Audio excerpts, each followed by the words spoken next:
O Dr. Flávio Irai é o chefe do setor de córnea da Escola Paulista de Medicina.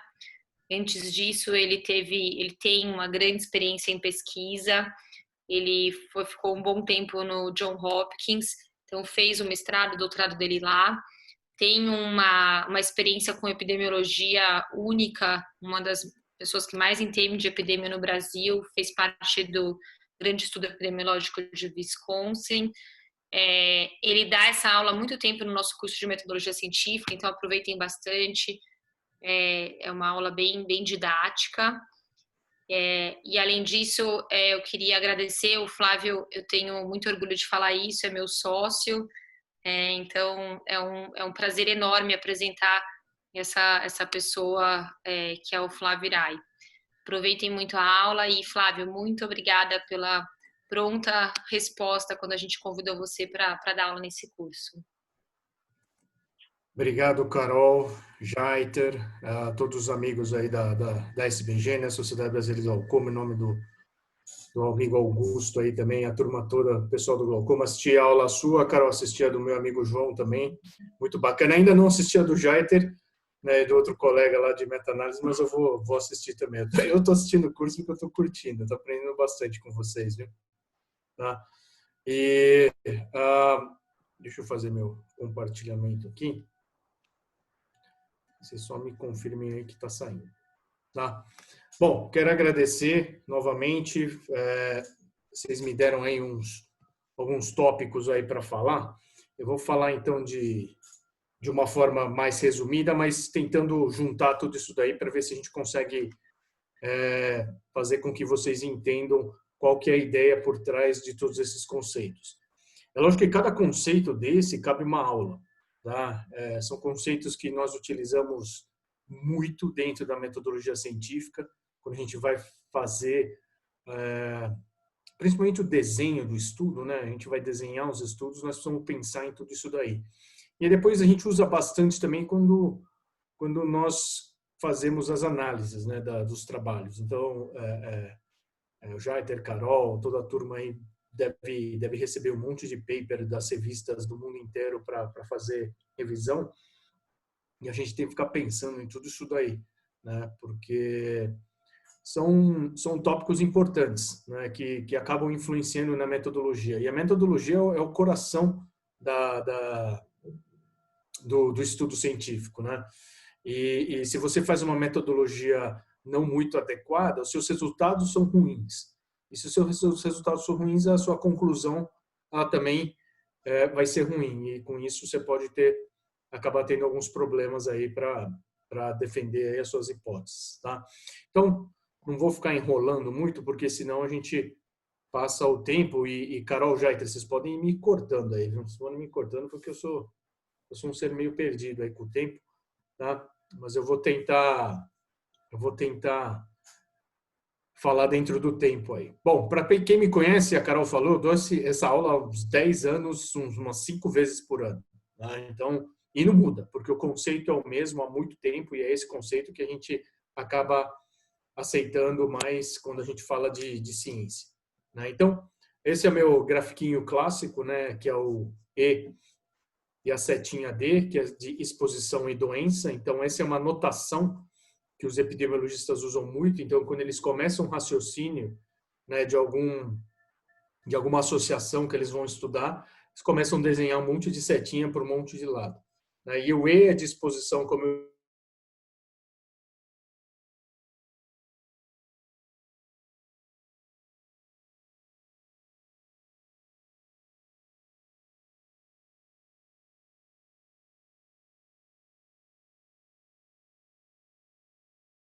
um fator E que está ligado a um fator D, a segunda pergunta que ele faz é, então prova. Então a gente precisa provar isso daí. Bom, como eu disse, a exposição doença, mas ele pode ser um fator de risco levando à doença, ou um fator protetor levando a uma não doença, né? Ou um tratamento levando à cura. Então, na verdade, o que eu quero dizer aqui é que tudo que a gente faz no nosso dia a dia, e para quem é médico oftalmologista, por exemplo, tudo que você faz dentro do seu consultório, basicamente no seu dia a dia, são associações. né? Então, você fica associando fatores toda hora, toda hora, toda hora. Então, quando você prescreve um tratamento, né? Você prescreve um tratamento, por exemplo, para baixar a pressão intraocular, então você faz a associação entre o uso do colírio, aquela droga específica que vai fazer uma ação no olho e vai abaixar a pressão intraocular. Então, você fica associando fatores. Você faz uma refração, você coloca uma lente que vai desviar o raio de luz e vai atingir um ponto certo na retina e fazer aquela pessoa enxergar. Então, você faz uma associação entre outros fatores. E aí eu vou falar um pouquinho da teoria da causalidade. Na verdade, existem inúmeras teorias, né? E uma das teorias mais aceitas dentro vamos dizer assim, do ambiente da epidemiologia é essa teoria que eu vou falar para vocês. E como exemplo, eu vou usar o exemplo clássico, que é o exemplo do cigarro causando câncer de pulmão. Então, eu tenho dois fatores, né? A pessoa que está exposta ao cigarro, eu quero ver se ela desenvolve o câncer de pulmão.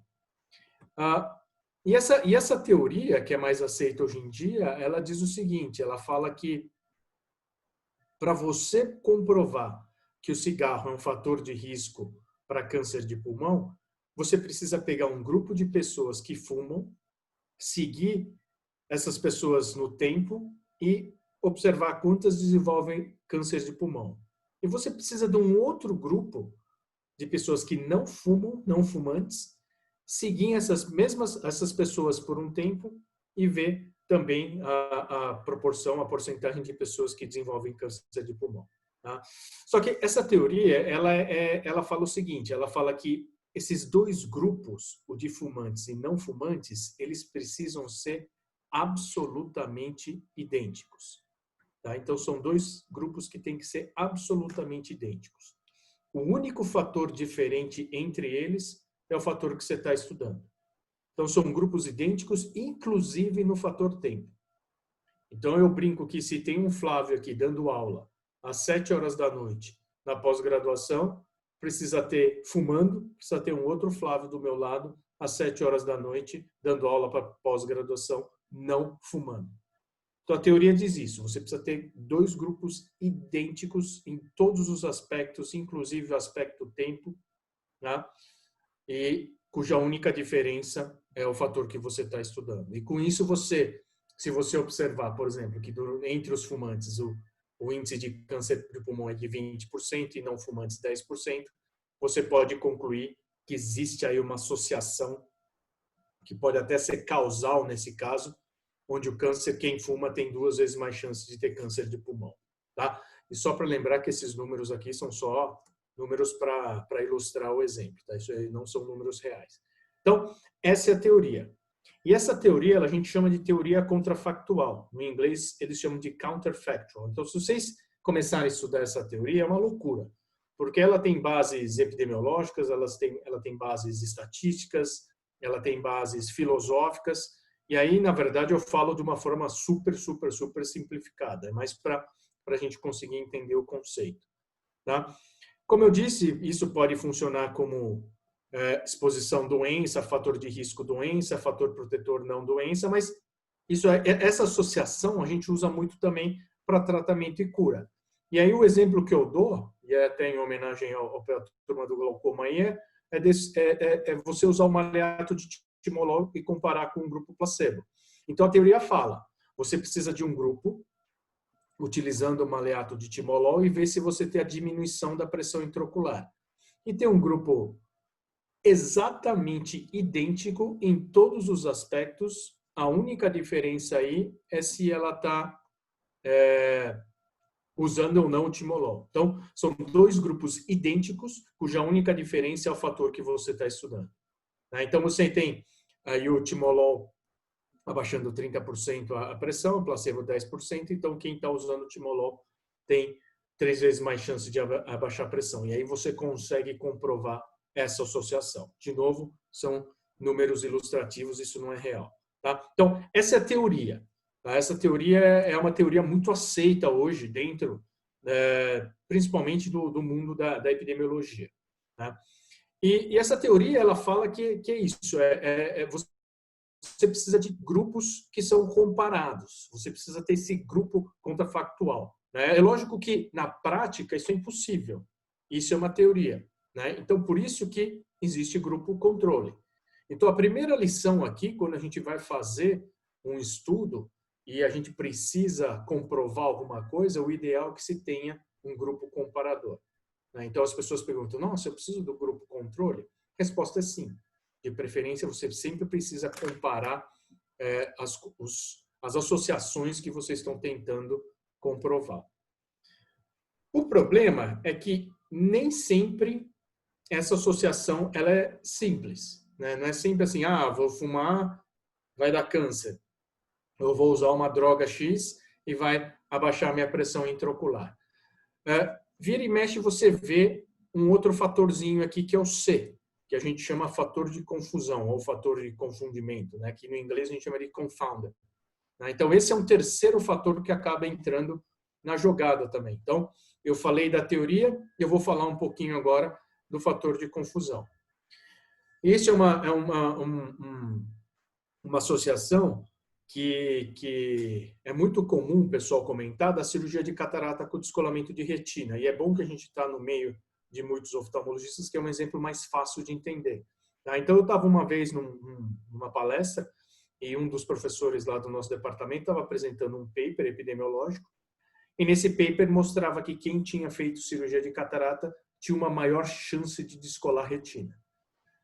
E no meio da discussão, um outro professor perguntou, mas será que descolou mais a retina desse grupo porque tinham pessoas com alta miopia no grupo operado?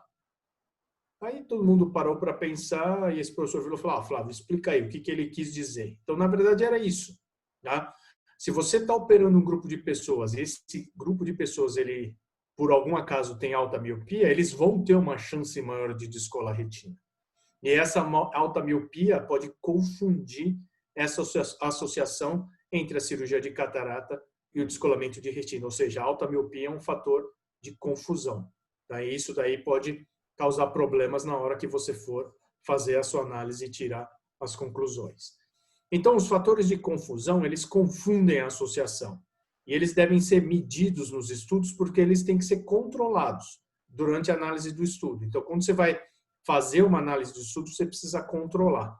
Tá? E como é que eu identifico? Então, por exemplo, se eu sei que uma alta miopia pode também descolar retina, quando eu for estudar a cirurgia de catarata e a relação dela com o descolamento de retina, uma coisa eu preciso ver se tem automíope, se eu preciso fazer a refração ou medir o comprimento axial do globo ocular, ver a biometria, etc. e tal, para ver se eu tenho grupos realmente de automíopes dentro desse grupo que eu estou operando, para ver se isso não vai confundir a associação que eu estou estudando. E como é que eu controlo isso? Eu posso controlar no desenho de estudo, quando eu faço a randomização, nós vamos ver mais para frente. Nos estudos caso-controle, onde a gente faz o matching, né? O matching é quando eu escolho um caso com 45 anos e eu pego um controle com 45 anos. Então, o fator idade, nesse caso, não vai interferir. Tá? Mas o mais bacana é que o fator de confusão eu posso também controlar na análise. Né? Eu posso, por exemplo, fazer uma estratificação.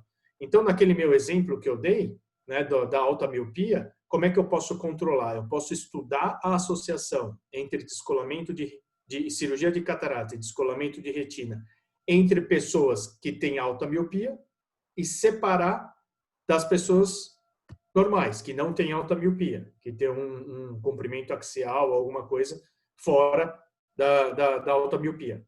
Tá? Então, eu separo, eu vejo a associação no grupo de automíopes e eu vejo a sua associação no grupo normal. Então, eu estratifico. Tá? Se sexo é um fator de confusão, eu vejo a associação entre homens, eu vejo a associação entre mulheres. Se idade é um fator de confusão, eu posso ver de um grupo mais jovem, no grupo mais velho, estratificar por várias faixas etárias. Tá? E aí, quando nós temos vários fatores de confusão entrando na jogada ao mesmo tempo, se eu tiver que ficar estratificando um por um, vai ficar muito trabalhoso. E aí que entram os modelos que nós chamamos de modelos de regressão. Tá? Então, esses modelos de regressão são modelos onde a gente consegue fazer o ajuste, né, o controle de fatores de confusão ao mesmo tempo. Tá? Você pode também fazer ajustes de forma indireta, às vezes de outras variáveis, né, que acabam indiretamente ajustando os fatores de confusão. Em alguns estudos, a gente acaba fazendo o que a gente chama de análise de sensibilidade, mas eu não vou entrar em muito detalhes aqui. Eu sei que na aula da Carol, ela falou um pouquinho desse conceito da medida real, né, que é um conceito que eu gosto bastante. Então, eu falei da teoria, falei dos fatores de confusão, e eu vou falar agora dessa parte da medida real. Então, essa aula, na verdade, eu esqueci de falar no começo, eu vou falar de vários conceitos isoladamente, tá? Então, eu falo do negócio, acaba, eu falo de outro, mas depois, no final, eu tento colocar tudo junto. Então, essa brincadeira que eu faço da medida real é o seguinte, eu pergunto, existe uma medida real, por exemplo, da pressão intraocular média do olho direito de todos os brasileiros? Né? Eu faço essa pergunta normalmente em sala de aula, todo mundo fica olhando para mim, tipo, o japonês pirou, né? Então, na verdade, assim, essa medida ela existe, mas ela só vai ser real mesmo, ela só vai existir se a gente examinar todos os indivíduos, todos os brasileiros no planeta. Não é só no Brasil, não. Você precisa pegar o avião e começar a medir todo mundo no mundo inteiro, porque eu quero dos brasileiros. Não falei dos brasileiros morando no Brasil. Então, essa medida real existe, só que é impossível. É impossível a gente conseguir fazer isso daí. E a única exceção, que é uma tentativa de você obter medidas reais de vários parâmetros, é o censo. E mesmo o censo, ele tem dificuldade de atingir isso daí. Então, o que a gente faz? A gente faz amostragem. A gente pega uma amostra da população, né? A gente sempre trabalha com amostras da população e a gente as medidas que nós fazemos, que nós chamamos de parâmetros, a gente tenta sempre chegar próximo dessa medida real, que ela existe, mas a gente não sabe qual é. A gente tem uma noção, mas a gente não sabe exatamente qual é. Então, quando a gente pega uma amostra da população, a gente tenta, através de parâmetros, obter uma medida que é próxima da real. Tá? Então, só para lembrar que a amostragem, a gente sempre seleciona populações de forma aleatória, principalmente nos estudos populacionais, ou nos ensaios clínicos por conveniência, que na verdade são voluntários que têm uma determinada condição e você precisa testar um tratamento ou um método diagnóstico. Tá? E eu costumo falar também que quem é craque nisso daí, ou pelo menos tenta ser, são justamente as instituições de pesquisa. E a gente vê isso muito na época de eleições. Né? Então, isso aqui foi do último para prefeito, né, de São Paulo, esse ano vai ter de novo. Tá bom? Então, eles tentam acertar. E vocês podem ver que o N que eles utilizam não é muito grande. E eles têm uma margem de erro que normalmente é de 2%, que é o que o William Bonner fala no Jornal Nacional, né? Com uma margem de erro de 2% para cima ou para baixo. Então, isso tudo são tentativas de você obter a medida real. Qual que é a medida real? A medida real é que você acaba tendo na eleição.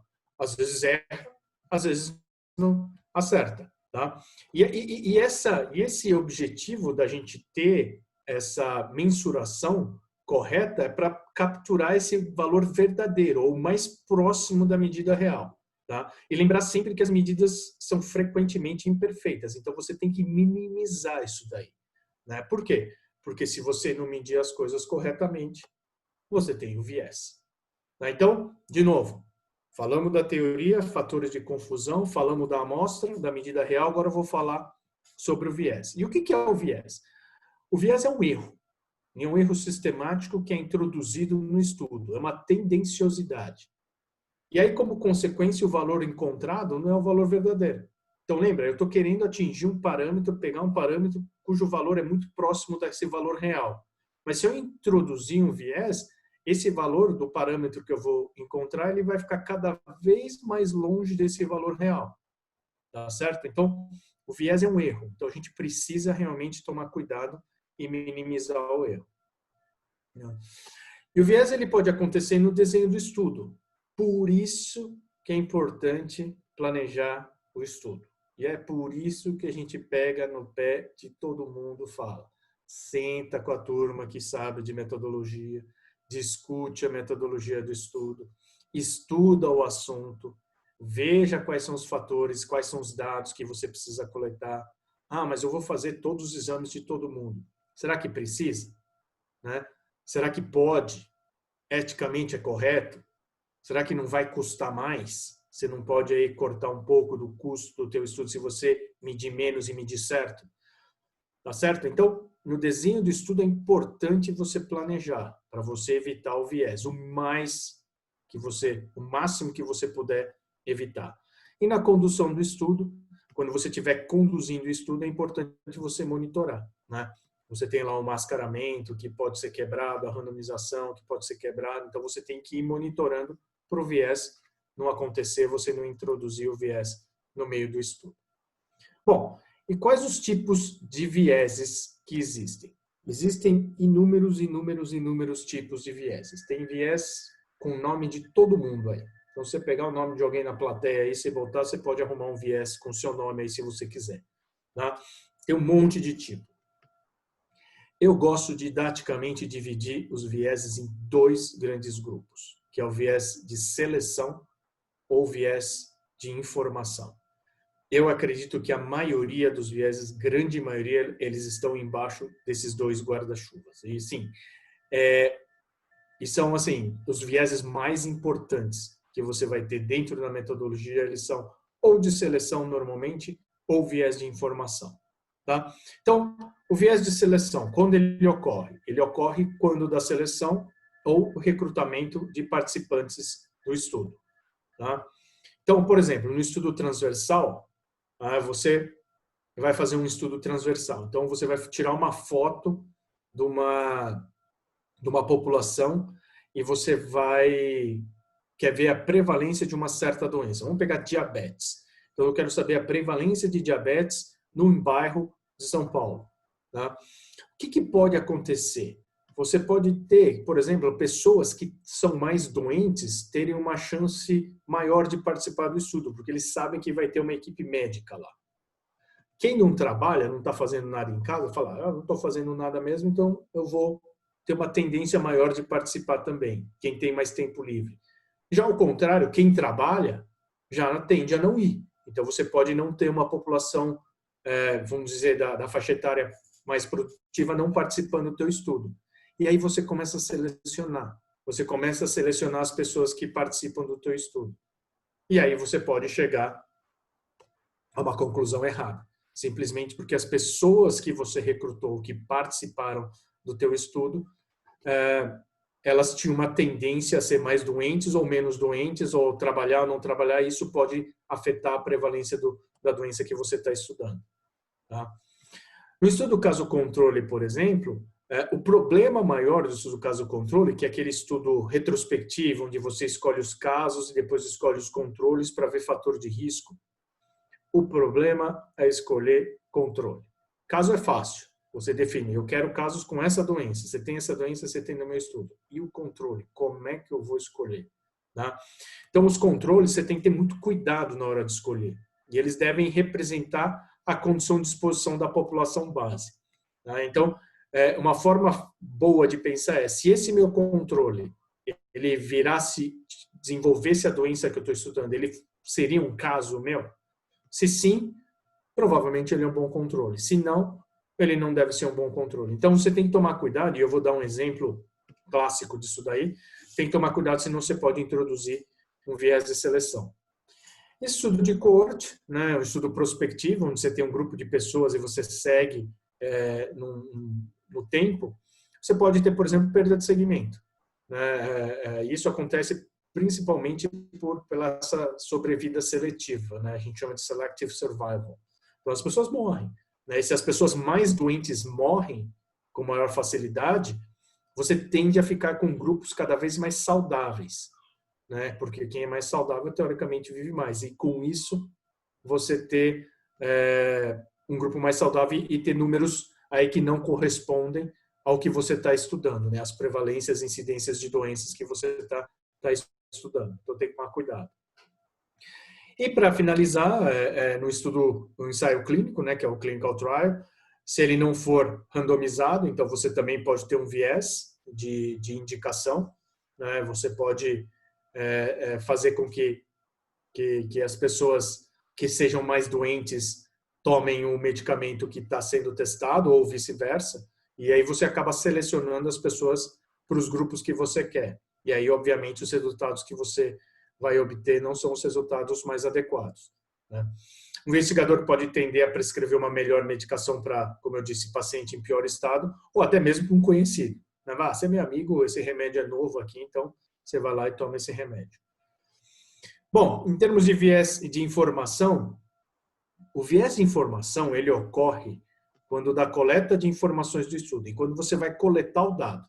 Então é uma outra situação. A seleção é quando você vai selecionar as pessoas para o seu estudo. O viés de informação é quando você coleta as informações do estudo. Você pode ter o viés do observador, né? Então, por exemplo, quando você faz pergunta de questionário, então é muito importante você saber fazer essa pergunta, porque dependendo de como faz a pergunta, você pode acabar influenciando a resposta do participante. Eu costumo dar esse exemplo, que eu tinha um professor nos Estados Unidos que falava que ele tinha um estudo que ele fazia, que ele começou e ele foi fazer um piloto. E ele tinha 4 entrevistadoras. Aí uma delas usava umas roupas meio coloridas, era uma roupa meio esquisita. E ele não sabe por quê, mas o pessoal que respondia para ela respondia meio diferente. E ele tinha certeza que era por causa das roupas que a mulher usava. Era roupa colorida, não era nada muito comprometedor, mas eram roupas coloridondas. Assim. Aí ele falou, todo mundo veste branco agora. Ele acha que com isso ele conseguiu homogeneizar a resposta melhor das pessoas, não ter nenhuma influência externa. Tá?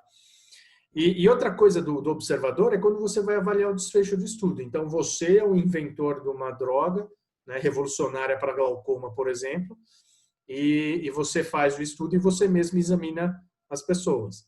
E você, obviamente, sabendo que a pessoa recebeu a sua droga, você vai falar, nossa, mas a sua pressão está uma maravilha, né? A pessoa que recebeu o placebo, a droga no grupo comparador aí, ela fala, não, isso aqui não está muito bom não, a pressão está alta. E outras variáveis aí que você coloca. Então, você começa a ter essa tendenciosidade. Tá? Então, esse é um tipo de viés de informação e é por isso que a gente tem o mascaramento. Tá? Um exemplo clássico que é bem bacana é o viés de memória, né? Que a gente chama de recall bias. Então, vocês vão entender porque esse exemplo é muito ilustrativo. Você tem, por exemplo, mães com crianças que nasceram com algum problema congênito. Tá? Então, você faz um questionário para ver fatores de risco durante a gravidez. Né? E a minha pergunta é, você tem mães com crianças com problemas e aí seu grupo controle são mães com crianças sem nenhum problema, que nasceram sem problemas congênitos. E aí eu pergunto, se você fizer um questionário para essas mães em relação a coisas que aconteceram durante a gravidez, eu tenho certeza que as mães que tiveram as crianças com problemas vão fazer um esforço sobrenatural para lembrar tudo o que aconteceu durante a gravidez. Sendo que as mães que tiveram filhos normais provavelmente não vão dar muita bola para o teu questionário. Tá? Então, esse é um exemplo de viés de informação que você pode ter. Tá? No inglês a gente chama de recall bias, que você tem que fazer esse recall aí da época da gravidez. Tá? E aí um outro tipo de viés de informação é se você tiver erros de medida. Por exemplo, se tiver um aparelho descalibrado. Então, se tiver um tonômetro descalibrado, você pode ter medir a pressão intraocular de forma errada. Então, o seu tonômetro está descalibrado em 5 milímetros de mercúrio, em vez de ser para mais, em vez de você medir a pressão 12, você mede 17. E, sistematicamente, você começa a errar e medir a pressão errada de todo mundo. Isso pode acontecer, por exemplo, com balança. Você vai pesar as pessoas, se a balança estiver descalibrada, você também pode acabar introduzindo esse erro no teu estudo. E aí, às vezes, dependendo, você erra até na categorização, classificação de doença. Por exemplo, se você medir a glicemia, né, e você usar a glicemia como um critério de classificação diabetes sim, diabetes não, você pode errar na classificação da doença. Você pode pegar um diabético e falar que ele é um não diabético ou vice-versa. Isso a gente chama de misclassification. Né? Isso daí tem um monte de de exercício com números e tabelas que a gente pode fazer para exemplificar o tipo de viés e o que isso acontece no resultado final do teu estudo. Bom, isso aqui falando de novo de pesquisa, isso aqui foi uma reportagem que saiu numa Veja uma vez, né, e falar das brechas das pesquisas no Brasil. Eu não sei se vocês conseguem enxergar, porque na sala de aula isso aqui é impossível de enxergar no Data Show, mas uma das coisas que ele fala aqui é a definição de amostra, né, que é um viés de seleção, da como você define a amostra. O segundo aqui é local de entrevista, que aquele mesmo princípio que eu falei da camiseta da menina lá colorida que influenciava nas respostas, dependendo do local, isso acaba influenciando, ou a forma como você sorteia o local, como você escolhe o local, né? Então é viés de seleção. E a elaboração do questionário, a forma como você pergunta, como você elabora o questionário, as palavras, a forma como você coloca, que é um viés de informação. Então, como eu disse, os vieses, na verdade, eles estão embaixo desses dois guarda-chuvas aí. A grande maioria, viés de seleção ou é viés de informação. Tá? E aí, para finalizar essa parte de viés, eu queria mostrar para vocês, isso aqui é um clássico dos clássicos dos clássicos, tá? Que é esse paper que foi publicado no New England Journal of Medicine em 1981, que relacionava o consumo de café com câncer de pâncreas. Então é bacana porque quando a gente estuda epidemia mesmo, tem algumas coisas clássicas que o pessoal mostra para a gente. E esse paper, não tem como você não estudar esse paper. Tá? Então, esse paper concluiu que quem tomava café tinha uma chance maior de desenvolver câncer de pâncreas. E isso foi publicado até, saiu uma nota no New York Times na época. Tá? Só que qual que era o problema? O problema é o seguinte, como foi feito o estudo? Um estudo caso-controle. Então, eles pegaram pacientes com câncer de pâncreas e foram estudar fatores de risco. É como o grupo controle, esse grupo fez o quê? Ele pegou pacientes da enfermaria de gastro. Né? Pegaram pacientes da enfermaria de gastro e foram estudar fatores de risco. Tá? Mas qual que é o problema de escolher pacientes da enfermaria de gastro? Se você tem um problema de gastro, né? Um problema de estômago ou de intestino, qualquer coisa, qual que é a primeira coisa que o médico fala para você? Uma das primeiras coisas, tá? É parar de tomar café. Então, era um grupo que já não tomava café, né? Não tomava muito café. Então, ele pegou um grupo que tomava café normalmente e teve câncer de pâncreas e um grupo que não tomava café.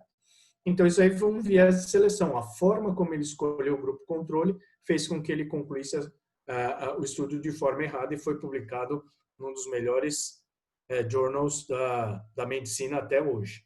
Tá? Então, é um viés de seleção. E aí, para continuar as brincadeiras das revistas aí, essa revista Veja, Veja São Paulo, né, eu nem sei que ano que foi isso daqui, mas já faz tempo, eles falavam que o título era Bye Bye Piauí, né, que eles falavam que eles pegaram 600 restaurantes, né, que a Veja falava lá, mostrava os restaurantes de São Paulo, né, e 372 forneceram as listas dos funcionários.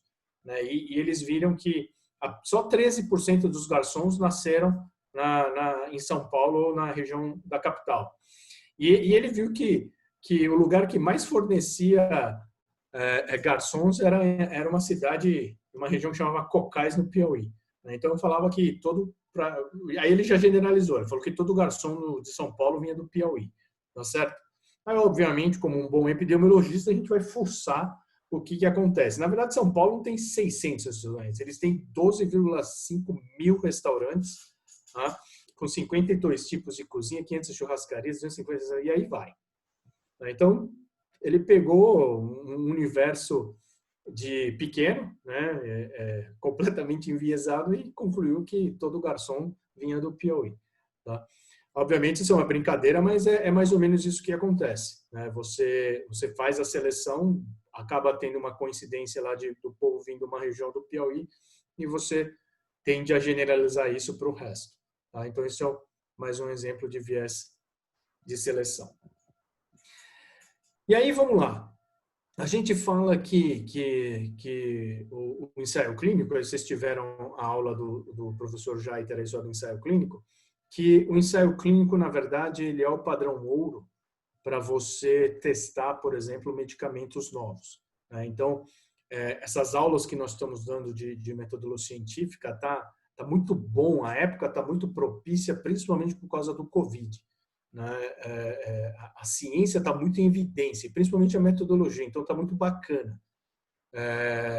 São vários trials que estão acontecendo, nós da escola, muitos, eu inclusive, estamos participando como voluntário do trial da vacina de Oxford, né? E a gente é mascarado, a gente não sabe qual vacina que a gente está tomando.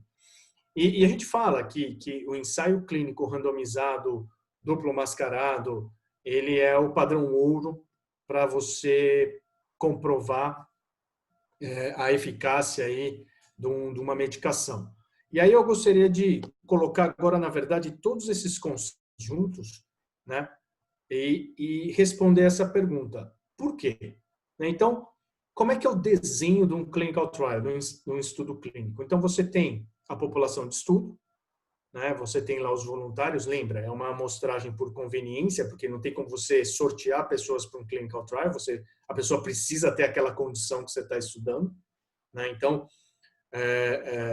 no estudo de Oxford, por exemplo, eles querem profissionais de saúde que tenham a chance de pegar Covid, porque a gente precisa estar exposto, né? Então, nós entramos lá. Então, esse é o critério de inclusão.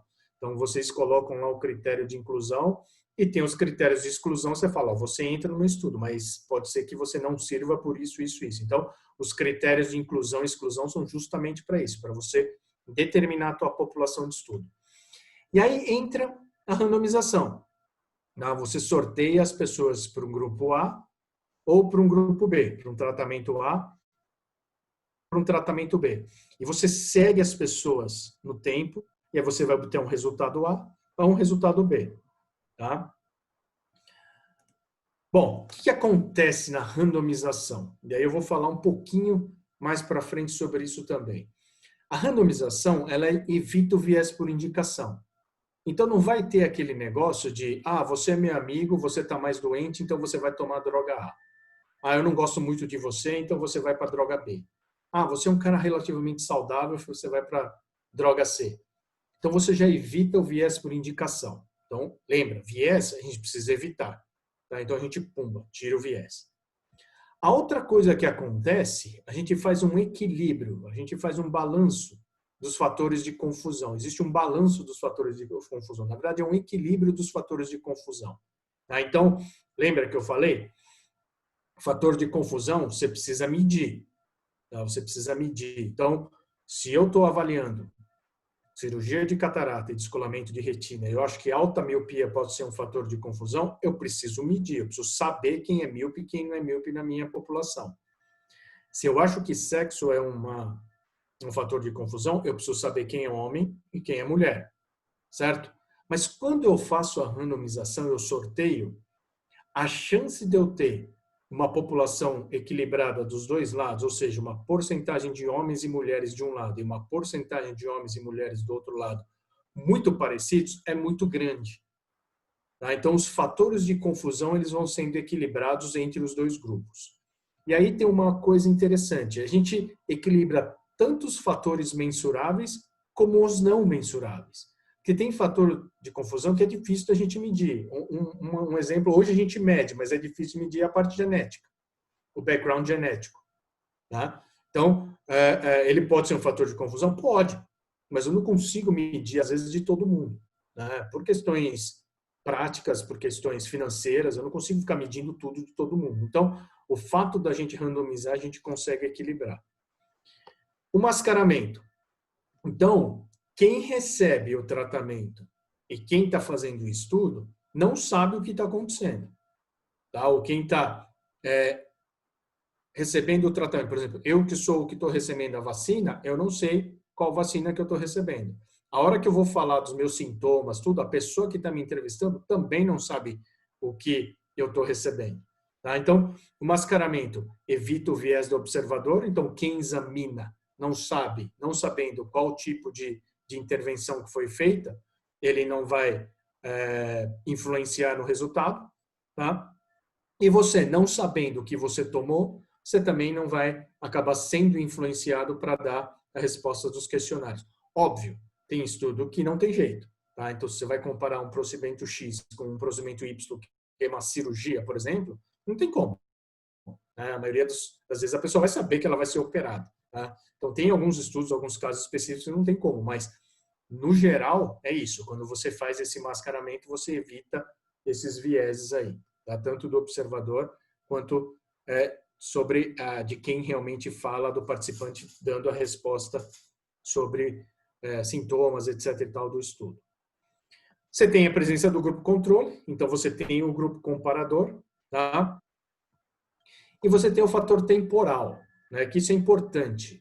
Na epidemia, a gente sempre fala, se você quer ter uma associação entre E e D, o fator E precisa vir antes.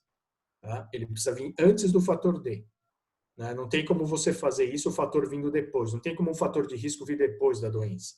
Não tem como você tratar depois da cura. Esse tratamento precisa vir antes. Então, tem esse fator temporal. O ensaio clínico permite isso. Né? Você tem um estudo prospectivo. Você começa a coletar dados de forma prospectiva. É longitudinal, na verdade. Então, você vai seguindo essa pessoa com o tempo. E aí, por que ele é o padrão ouro? Por que ele é o padrão ouro? Porque ele é o desenho de estudo que mais se aproxima da teoria que eu falei lá na frente. Tá? Lembra? Quando a gente estuda associação causal, né, quando a gente estuda associação causal, o pessoal fala que uma das formas de você comprovar é dentro dessa teoria contrafactual. Você tem dois grupos, tá? Você tem dois grupos absolutamente, é a teoria, absolutamente idênticos, cuja única diferença é o fator que você está estudando. O que é o clinical trial? Você tem dois grupos, tá? Eles não são absolutamente idênticos porque é impossível, mas são grupos muito semelhantes, cujo único fator diferente é o fator que a gente está estudando. E é por isso que ele é o gold standard. Por tudo isso daqui que a gente falou. Você evita viés, você balança, tem o equilíbrio dos fatores de confusão, você tem o grupo controle, o fator temporal, então você tem tudo que a teoria pede, tá certo? Então, por isso que ele é o padrão ouro. E aí, para concluir a aula, eu vou falar de duas coisas rapidamente, é um slide de cada um. Tamanho da amostra, tá? De novo, não dá para a gente ficar explicando o tamanho da amostra aqui, que na verdade a teoria ela é muito mais complexa do que realmente você fazer a conta, né? Porque a conta muitas vezes você põe na fórmula e ela sai. Tá? Então, a teoria lá fala que você precisa ter dois grupos idênticos. Tá? Você precisa ter dois grupos idênticos cuja única diferença é o fator que você está estudando. Quanto mais gente você vai ter dentro de um grupo, mais homogêneo esse grupo vai ser. Tá? Mais homogêneo esse grupo vai ser. E isso daí acontece nos dois grupos. Então, o tamanho da amostra ele é importante porque a gente lida com o ser humano. Tá? O ser humano ele é muito diferente um do outro. E para você ter um grupo cada vez mais homogêneo, você precisa de mais gente. Então, quanto mais gente você coloca no teu estudo, mais homogêneo fica esse grupo. Tá? E mais próximo daquela teoria você aproxima. Óbvio que tem a segunda parte que eu vou falar aí. E aí, outra coisa importante para falar de tamanho da amostra. É muito comum vocês encostarem no pessoal que gosta de metodologia e falar assim, tá, eu tenho um estudo tal, qual que é meu N? Pessoal, não dá para responder. Tá? Não dá para responder. Como é que a gente calcula o N? Tá? A gente calcula o N baseado em alguns fatores. Mas o principal fator, e a gente precisa saber, o que você quer achar no teu estudo quando você compara os grupos. Principalmente no desfecho que você está avaliando. Então, você pega o desfecho principal, qual que é a medida? É diferença em milímetro de mercúrio, é uma proporção, é uma diferença de média de idade, é uma diferença em espessura de paquimetria de córnea, de espessura de OCT de mácula, tá? É número de injeções que você faz na retina, e aí por aí vai. Então, essa diferença a gente precisa saber do desfecho que você está medindo. Eu preciso saber essa diferença, porque baseado nessa diferença, o cálculo. Se você for perguntar, você precisa falar, olha, meu desfecho é esse, eu tenho alguns estudos que me mostraram, tá? Esses estudos mostraram essas diferenças já, né? Porque a gente precisa pegar a variabilidade, precisa pegar o desvio padrão, se a gente for ver uma média, a gente precisa pegar as proporções, as diferenças de proporções. Então, vocês vão apresentar essas diferenças para colocar no cálculo, na equação. Ah, mas não tem nenhum estudo anterior. Aí entra o piloto. Né? Um dos tópicos aqui era para falar de estudo piloto. O estudo piloto, uma das coisas é para isso, é para você testar a sua metodologia. Não só testar para ver a parte logística da coisa, para ver se é factível, para ver se dá certo, se é isso mesmo que você vai fazer, se não existe mais nenhuma variável que eu preciso coletar. Tá? Mas uma das coisas que o piloto ajuda a incluir, inclusive para calcular tamanho de amostra. Então você faz um piloto com poucas pessoas, né? E aí você faz lá o teu estudo, faz o comparador, você tem alguns parâmetros que você pode utilizar depois para fazer o cálculo da amostra. Tá?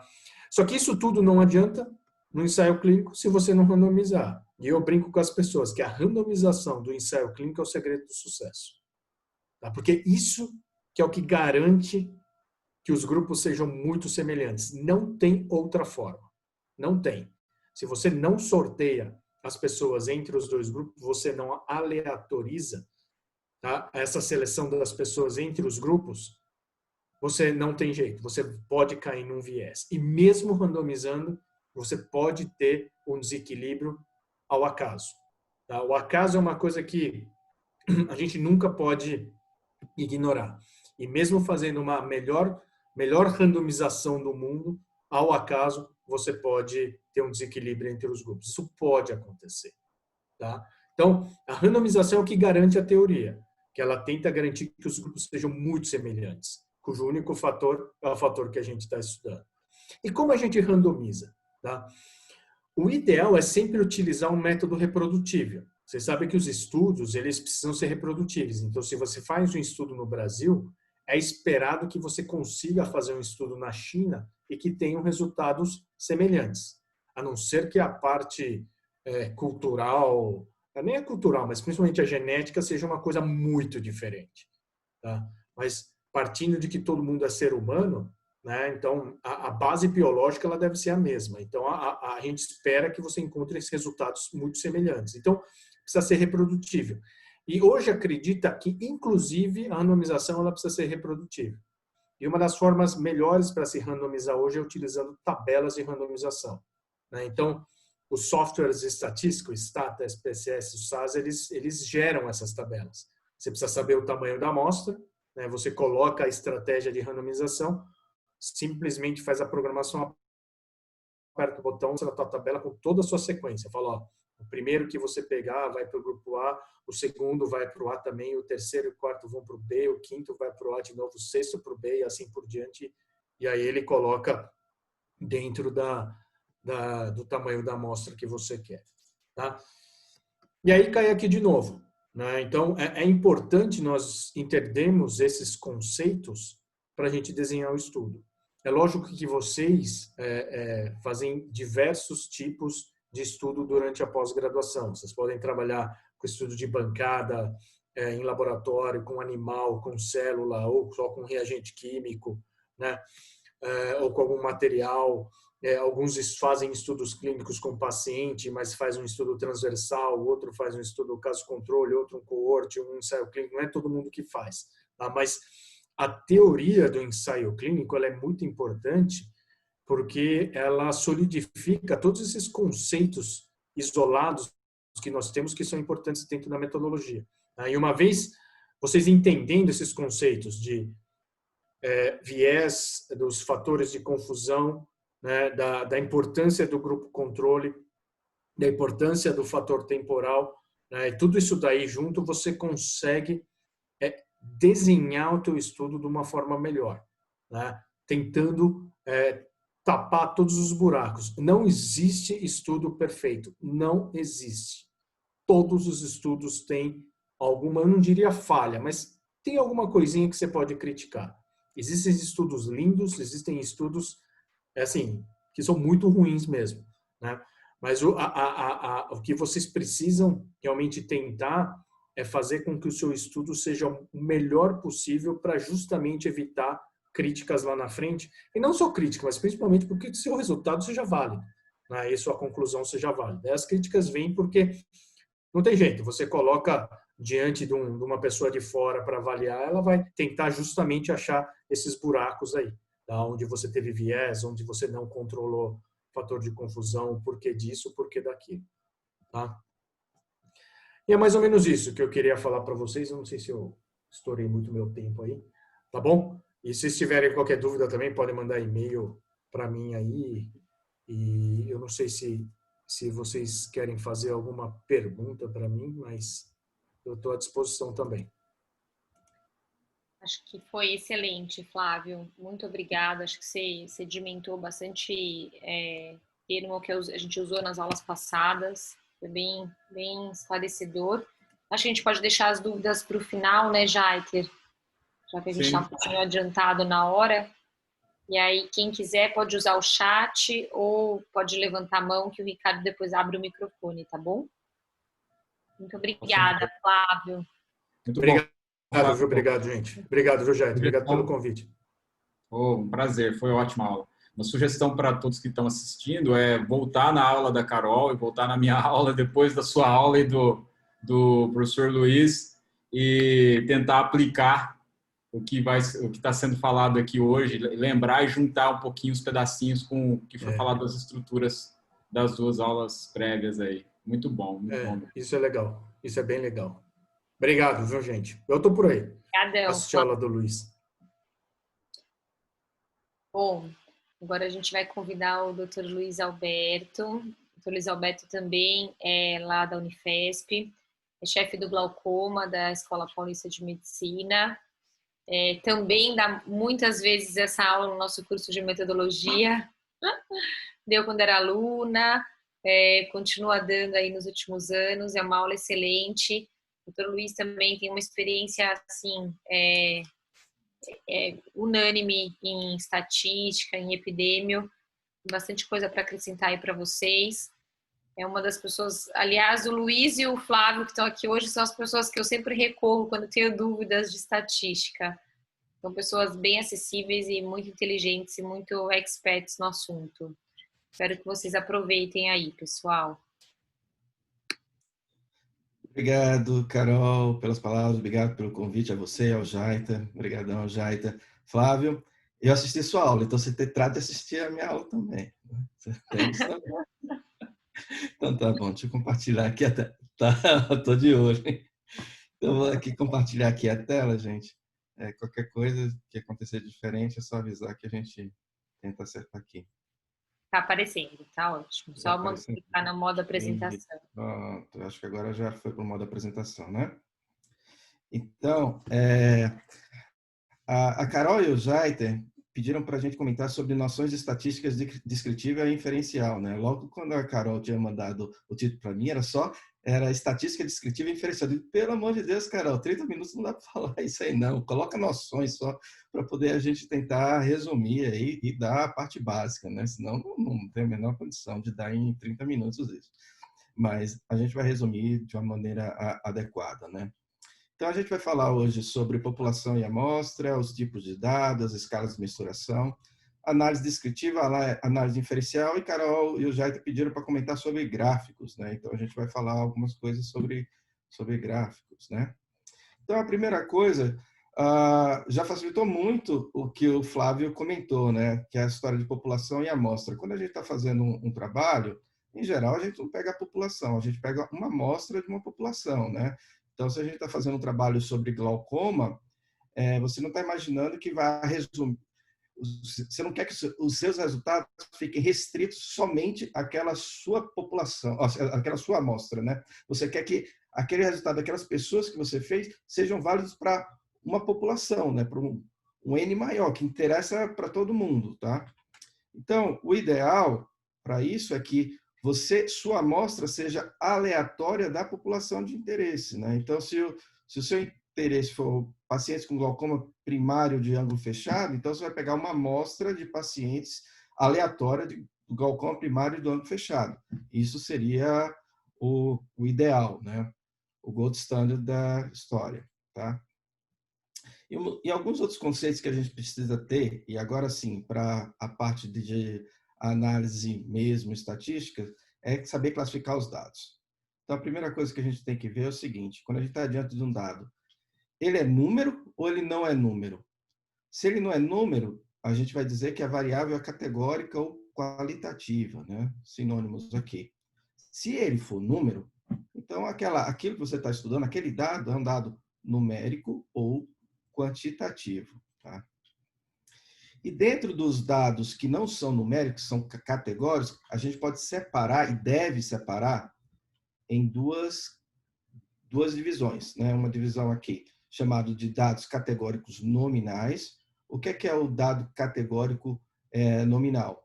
É quando, por exemplo, uma categoria, a gente não consegue estabelecer uma ordem, tá? Então, a gente não pode dizer não pode colocar a ordem no grupo sanguíneo de A, AB, AB, AB ou O. A gente não pode dizer que um é melhor do que o outro, um é maior do que o outro e assim por diante. Já na categórica ordinal, embora tenham categorias, aqui vamos colocar assim, olha, recém-nascido, primeira infância, segunda infância, adolescente, jovem, meia-idade e terceira idade. Tá?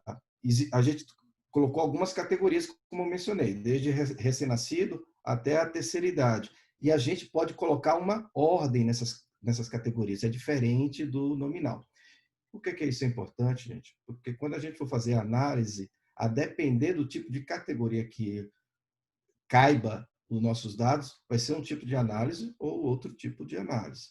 Já quando é número, é numérica ou quantitativa, a gente precisa distinguir entre duas opções. Ou ela é numérica discreta ou ela é contínua. O que é uma variável numérica discreta? É quando são números inteiros e não cabe um número entre dois. Vou dar um exemplo. Número de filhos. Você pode ter 0 filho, pode ter 1 filho, pode ter 2 filhos, pode ter 3 filhos, mas você não pode ter 1,5 filho. Isso não existe. Tá? Ou você tem 1, ou você tem 2. Né? Você não tem, não cabe um meio aqui, né, nessa história. Né?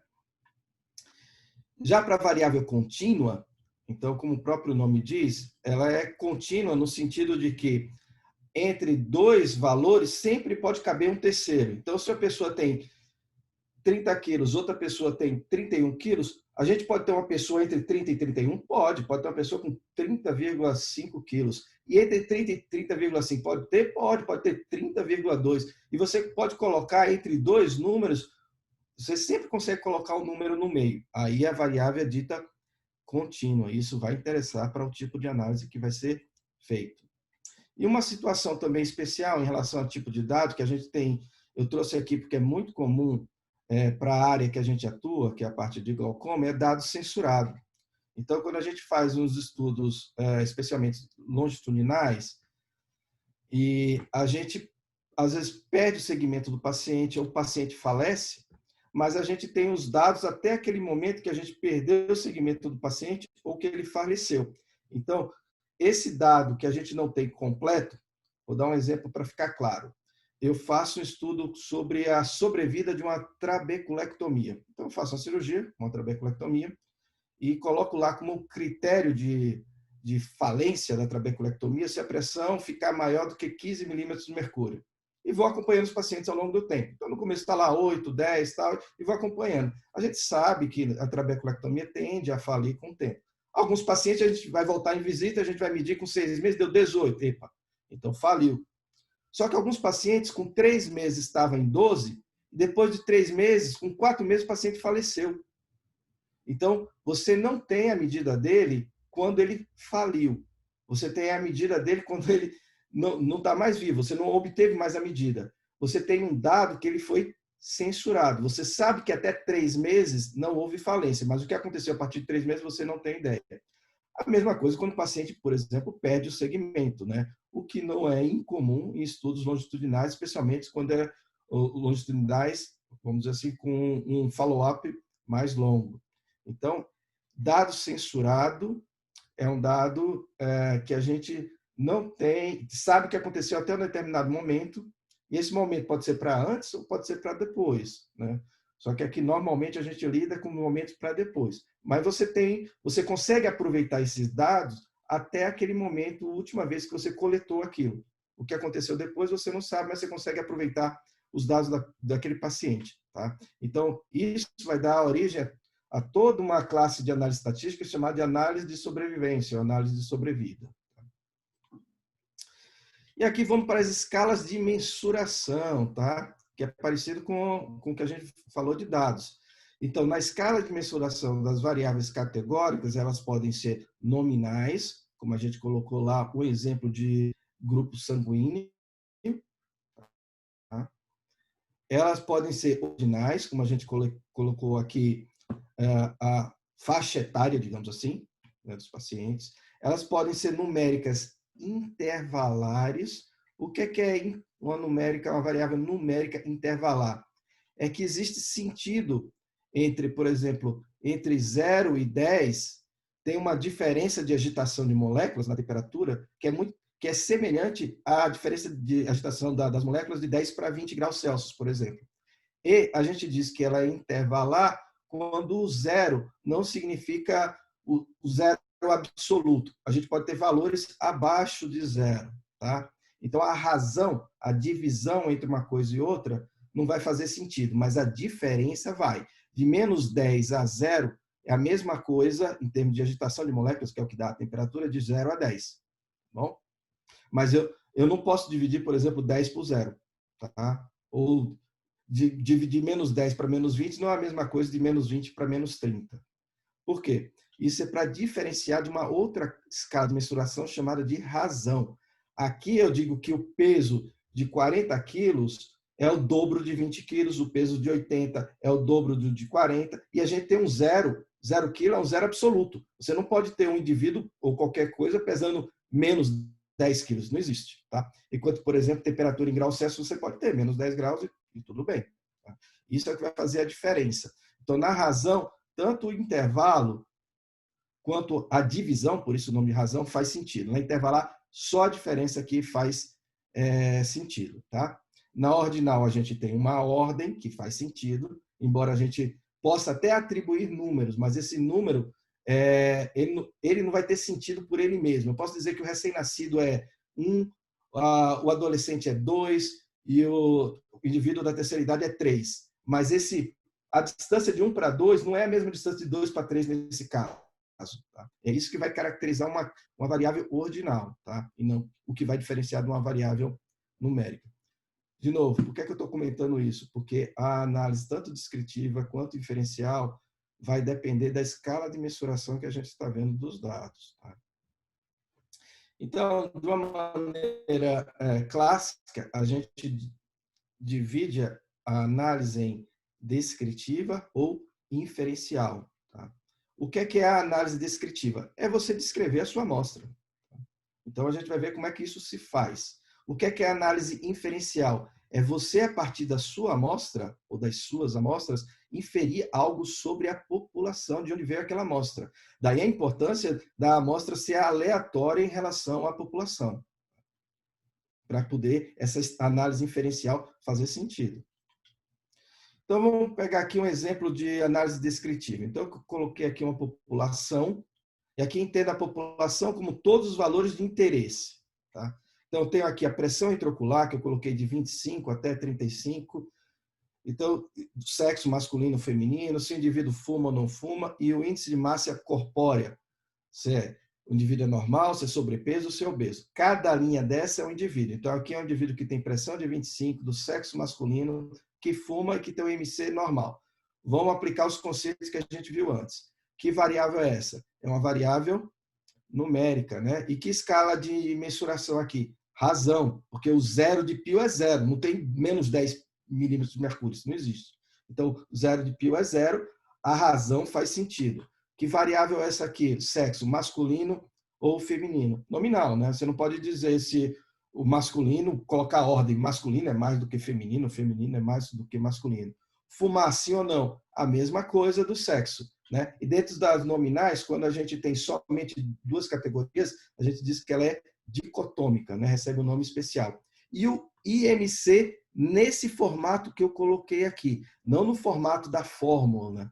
Porque quando é o formato da fórmula, né, massa, o peso da pessoa, né, massa dividido pela altura ao quadrado, aquilo vai ser um número. Mas o IMC, do jeito que eu coloquei aqui, normal, sobrepeso e obeso, ele está no formato ordinal. Tá?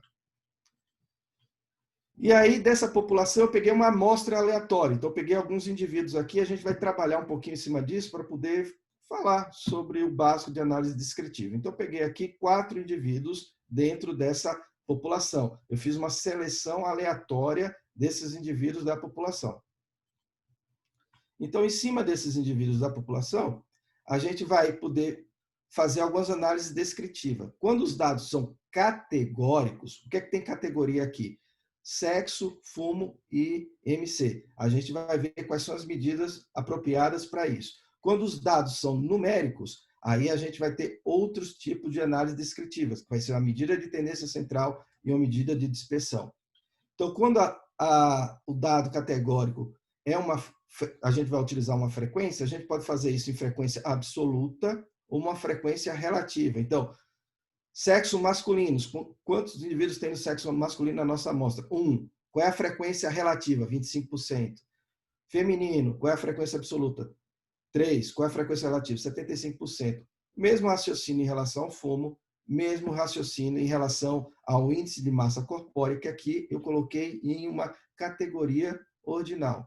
Então, quando a gente tem dados categóricos, em termos de análise descritiva, o que a gente faz são frequências absolutas e ou relativas. Tá?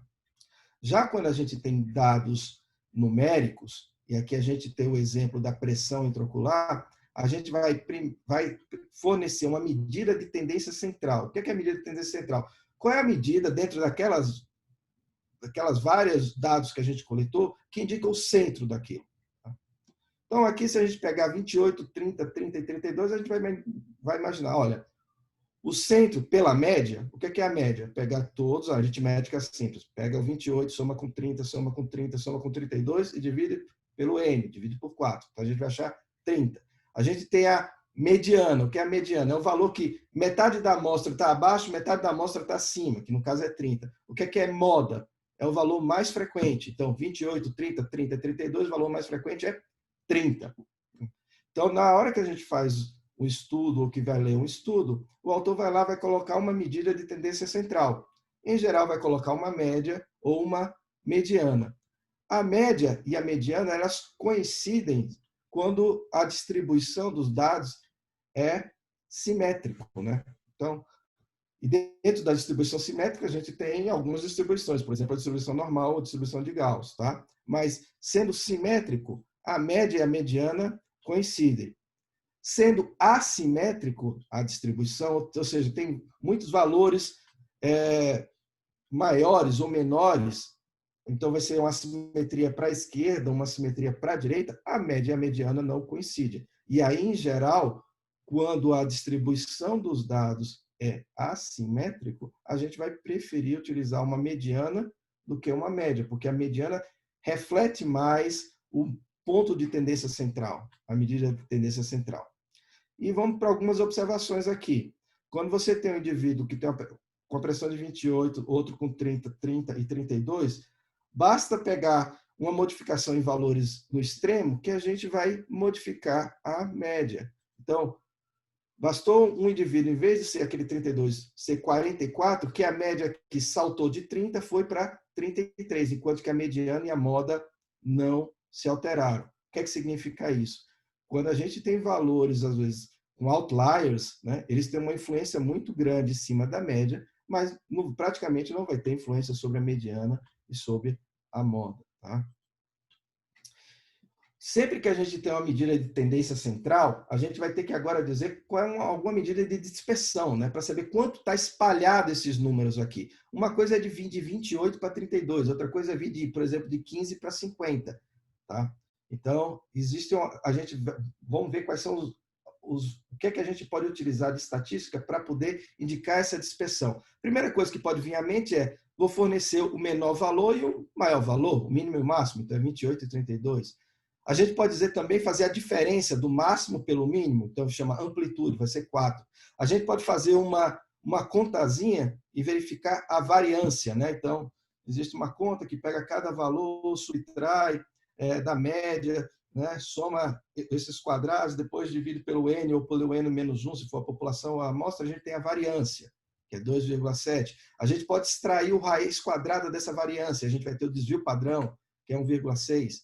A gente pode trabalhar com percentis, e aqui dentro dos percentis toma destaque o quartil inferior e o quartil superior. O que é o quartil inferior? Que 1/4 das medidas vão estar abaixo daquele valor e 3/4 vão estar para cima. O que é o quartil superior? 1/4 das medidas vão estar acima, 3/4 vão estar para baixo. Então, o quartil inferior seria 29, porque o 29 estaria aqui, 1/4 das medidas estão abaixo de 29, 3/4 estão acima. 31 seria o quartil superior, 3/4 das medidas estão abaixo, 1/4 está para cima. Então, o quartil inferior é o mesmo que o percentil 25 e o quartil superior é o mesmo que o percentil 75. Eu também posso fazer a diferença entre o quartil inferior e o quartil superior e vou chamar de intervalo interquartílico. Então, todas essas são medidas de dispersão. E que, em geral, elas tendem a combinar com a medida que você fez de tendência central. Então, normalmente, quando você coloca a média, você vai ver junto o desvio padrão. Normalmente, quando você vai ter uma mediana, você não vai colocar um desvio padrão, você vai botar ou quartil ou intervalo interquartílico, tá? Porque são medidas que vamos dizer assim, que se combinam e fica melhor como um conjunto para indicar como funcionam aqueles dados, como estão distribuídos aqueles dados. E agora a gente vai partir para outra parte da aula, que é de análise inferencial. E aqui eu não quero saber somente da minha amostra, eu quero pegar dados da minha amostra e extrapolar para a população de onde ela veio, né? Então, é aquela história de a amostragem vir aleatória para poder eu ter uma inferência estatística. Então, a análise inferencial só vai funcionar se a amostra for aleatória da população. Caso contrário, você vai ter um viés, que o Flávio já comentou na aula anterior. E aqui na análise inferencial, a gente tem duas coisas que parece que é uma coisa só, mas não é, tá? A origem veio separado. Tem um chamado teste de significância e teste de hipótese, né? Que frequentemente aparecem juntos e a gente não percebe a diferença, mas existe aqui uma diferença sim nessa história, tá? Vamos lá para a diferença. Primeiro surgiu o teste de significância, né? Por Fisher, né?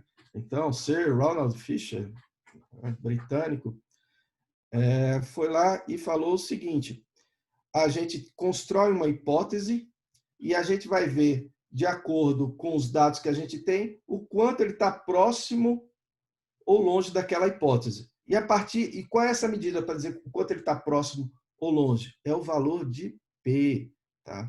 Então, vamos lá para um exemplo prático aqui. Eu tenho uma amostra, aquela mesma amostra que eu vi antes, com pressão de 24 pacientes, um com pressão de 28, 30, 30 e 32.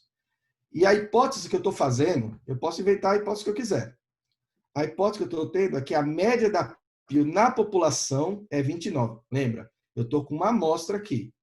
Eu quero saber, com base na minha amostra, qual é a probabilidade, qual é a chance que tem dele estar mais perto ou mais longe de uma população que tem uma PIO de 29. Aí vem lá o valor de P. O valor de P é de 0,31. Então, significa que se a média da população for 29, eu obter essa média aqui, que eu fizer a conta, que vai ser 30, né? A média aqui. A chance de eu pegar essa amostra e ter um valor igual ou mais extremo que 30 é 0,31. Na verdade, pode ser mais extremo ou menos extremo. No caso aqui, ó, a média é 29 da população, e aqui eu estou dizendo que a média da amostra é 30, é o valor que pode ser de 1 de diferença, do 29 para 30, ou de 28 para baixo. Tá? Então, o valor disso acontecer é de 0,31. É isso que a gente fizer o teste vai dar. Tá. E se eu colocar uma hipótese que a média da população que vê essa amostra é 26, será que essa amostra, essa minha hipótese está verdadeira ou não? Se a gente fizer as continhas com o teste apropriado, vai ver que o valor de P é de 0,02. Ou seja, se a média da população for 26, a chance de uma amostra aleatória como essa, que obter uma amostra aleatória com 30, é de 0,02, ou seja, é de 2% de obter um valor igual a 26 ou mais extremo do que 26. Igual a 30 ou mais extremo que 30, tá? Bom,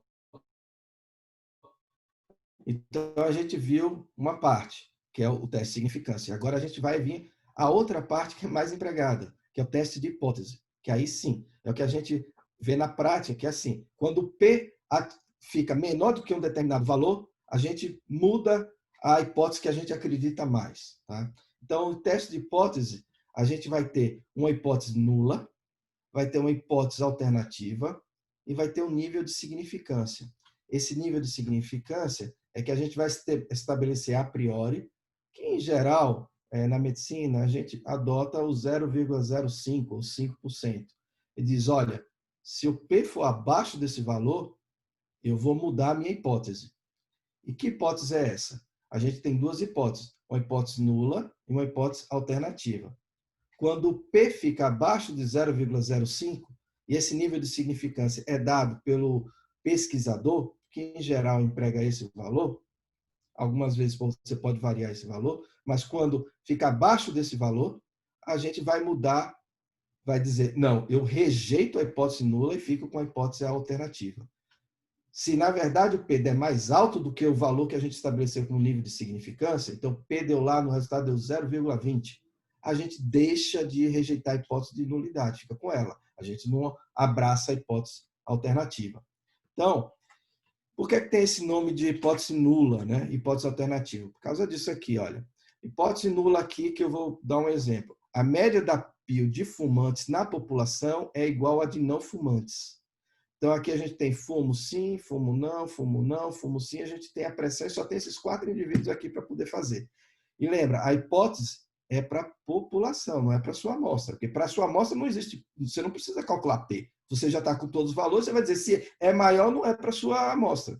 O que a gente quer, e quando faz os testes, não é para a sua amostra, é para poder saber da população que veio, né, a sua amostra. E a hipótese alternativa é o oposto.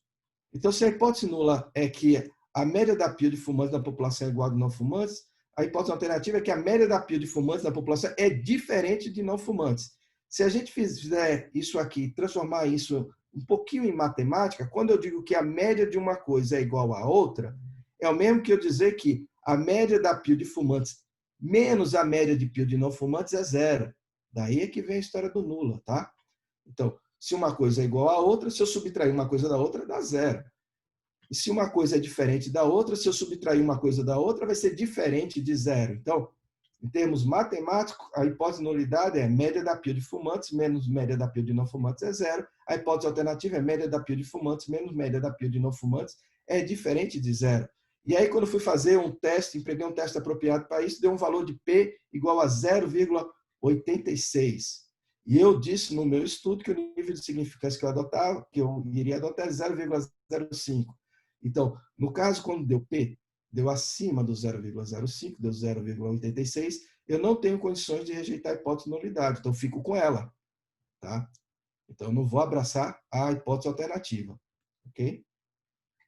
E aí, o problema aqui nessa situação é que pode vir algumas causas de acerto e algumas causas de erro na hora que a gente faz isso, né? Então, quais são as causas de erro e quais são as causas de acerto? Então, aqui é na população. Se a gente soubesse o valor da população, soubesse que a hipótese de nulidade é verdadeira ou soubesse que a hipótese alternativa é verdadeira. Se quando a gente faz com a nossa amostra e toma a decisão que a hipótese de nulidade é verdadeira, tá? E a gente falha ao rejeitar a hipótese de nulidade, ou seja, o P dá maior do que o 0,05, a gente tomou a decisão correta. A outra decisão correta que a gente pode tomar é a seguinte: existe uma diferença lá, a hipótese alternativa é verdadeira, ou seja, existe uma diferença na média da pressão entre o fumante e não fumante, e quando a gente pegou da nossa amostra, a gente rejeitou o H0, rejeitou a hipótese de nulidade. Também a gente tomou uma decisão correta. Só que tem duas situações que a gente vai tomar uma decisão que pode ser errada. Então, é quando a hipótese de nulidade é verdadeira e a gente rejeitou essa hipótese. né? O P deu abaixo do 0,05 e não deveria dar. Aí a gente vai ter o erro tipo 1, também chamado erro alfa, né? Então, isso acontece principalmente quando a gente faz múltiplos testes. Daí vem toda aquela coisa de corrigir o valor de P, e aí a gente tem várias formas de corrigir, né? Bonferroni, Sidak, Holmes, tem um monte de maneiras da gente corrigir isso para quando a gente tem muitas comparações, faz muitos testes estatísticos, né? E a gente pode também ter um erro tipo 2, que é quando a hipótese alternativa é que era verdadeira, mas a gente falhou de rejeitar a hipótese de nulidade. Então, a hipótese de alternativa verdadeira é, naquele nosso exemplo, a média da pressão de fumantes é diferente de não fumantes, mas quando a gente foi fazer o valor de P lá, deu 0,30. Então, não deu abaixo do 0,05, a gente errou. Então, é um erro tipo 2 ou beta, né? Quando é que isso acontece? Acontece especialmente quando o nosso tamanho de amostra ele não é suficiente, tá? E poder do teste, a gente tem como fazer isso é feito no cálculo do tamanho da amostra, seria a gente ter uma amostra o suficiente, e aí vai ter a probabilidade do suficiente, que o poder do teste a gente pode dizer que é 80%, 90%, vai depender do que a gente queira testar. Em geral, a gente adota um poder de teste pelo menos de 80%, de se a hipótese alternativa for verdadeira, que a gente tem a capacidade de rejeitar com a amostra que a gente tem. Tá bom? E tudo isso vai estar onde? Descrito. No final dos métodos, na parte de análise estatística, vai ter o cálculo de tamanho de amostra, e nesse cálculo de tamanho de amostra, a gente vai estar lá indicando o poder do teste, assim como o nível de significância. Tá? E também, uma coisa que a gente precisa saber de análise inferencial que aparece é o erro padrão. Olha, erro padrão não é a mesma coisa de desvio padrão, tá? Que a gente viu antes, desvio padrão da amostra. O erro padrão é o desvio padrão da distribuição amostral de uma estatística. O nome aqui é complicado, mas eu vou colocar aqui um exemplo que vai simplificar, né? Essa frase aqui não é tão feliz assim. E a primeira coisa que a gente precisa saber é diferenciar o que é parâmetro do que é estatística. O parâmetro é o valor da população. A estatística é o valor da sua amostra. Então, a média da população é um parâmetro. A média da sua amostra é uma estatística. Então, o erro padrão é o desvio padrão de alguma estatística, de alguma coisa da amostra que você tem. E que coisa é essa? Pode ser qualquer estatística, tá? Então, aqui vamos colocar um exemplo, né, de uma população. Então, faz de conta que só existem esses indivíduos aqui. E aí eu fiz uma seleção aleatória, uma primeira amostra disso aqui. Apareceram esses 4 indivíduos. Se for calcular, eu tenho uma média de 29,2, tenho uma mediana de 29,5, eu tenho um desvio padrão. Depois eu calculei e peguei de novo uma amostra aleatória aqui. E aí saiu alguns valores. Alguns podem repetir ou não. Por exemplo, 28 repetiu. Tudo bem, eu peguei de novo uma amostra aleatória aqui. E aí eu vou ter outra média, vou ter outra mediana, outro desvio padrão. E aí vou fazendo isso sucessivamente. Eu tenho uma terceira amostra aqui. Se eu pegar e quiser saber qual é o erro padrão da média, eu vou calcular o desvio padrão dessas médias. Se eu quiser saber o erro padrão da mediana, eu tenho que calcular o erro padrão dessas medianas. E a mesma coisa, você pode ter um erro padrão do desvio padrão, como pode ter um erro padrão do que você quiser em termos de estatística, tá? E a partir do erro padrão é que a gente vai para um outro conceito que precisa saber também na análise inferencial, que é o intervalo de confiança, que é o intervalo que se confia que contém um parâmetro. Em geral, se adota um intervalo de confiança de 95%, que a gente pode, de uma forma geral, dizer que é uma estatística, que como a gente viu, pode ser uma média, pode ser um desvio padrão, pode ser uma mediana, pode ser diferença de média. Vai ser uma estatística mais ou menos 1,96 vezes o erro padrão daquela estatística. Então, vamos por exemplo aqui. A média da amostra foi 4, o erro padrão dessa média foi 1, o intervalo de confiança vai de 4 a mais ou menos 1,96 vezes 1. Então, Se a gente for separar isso, 4 menos essa continha aqui vai dar 2,04 e 4 mais essa continha aqui vai dar 5,96. Então, o intervalo de confiança de 95% é de 2,04 a 5,96. Então, eu tenho uma confiança de que a média da população está entre 2,04 e 5,96. Tem chance de eu estar errado? Tem. Quanto? 5%, porque eu adotei um intervalo de confiança de 95%. Eu podia adotar o intervalo de confiança de 99%, e aí o intervalo seria um pouquinho mais largo, mas minha confiança seria maior, seria de 99%. A chance de eu estar errando é de 1%. Tá? Então, aqui são um exemplo na prática. Então, tem a população, que a população é 30,2. Eu não sei disso. Tá? Por quê? Porque a gente não pega a população, exceto, por exemplo, no censo, que a gente pega a população, que aí não faz nem sentido pegar um intervalo de confiança, mas a gente não tem acesso à população toda de interesse. Mas faz de conta que a gente soubesse, a média é 30,2. Eu peguei uma amostra e achei a média 29,2. E se eu for calcular o intervalo de confiança, baseado naquela fórmula que a gente viu, vai ser entre 27,7 a 30,8. Se a gente for olhar, olha, a média contém aqui. Está contida nesse intervalo de confiança. Assim como a média está contida nesse intervalo de confiança. Assim como essa média está contida nessa outra amostra aqui no intervalo de confiança. Só que vão ter 5% das amostras que não vai estar contida, porque nosso intervalo de confiança é 95%. Tá? Outro conceito que a gente precisa ter também de análise inferencial. Quando a gente vê amostras ou grupos, então você tem 2 grupos de pacientes.